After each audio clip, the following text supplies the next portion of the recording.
Today's video, I'm going to talk about a very interesting command called oops, and it is used for restoring erased objects. For example, I'm going to show you how I will use the erase command if I go from home ribbon and select from modify erase command and select some of these objects to erase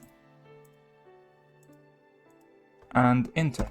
Another way of doing it, just select the objects that you want to remove and press delete button. Now I'm gonna do perform some work like creating lines in this area, just multiple lines.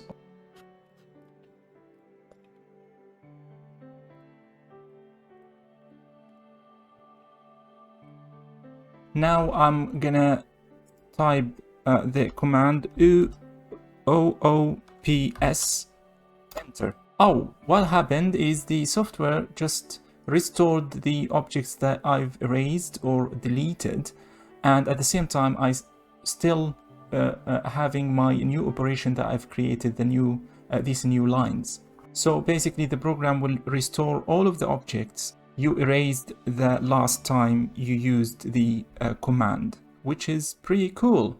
Thank you. See you in the next video.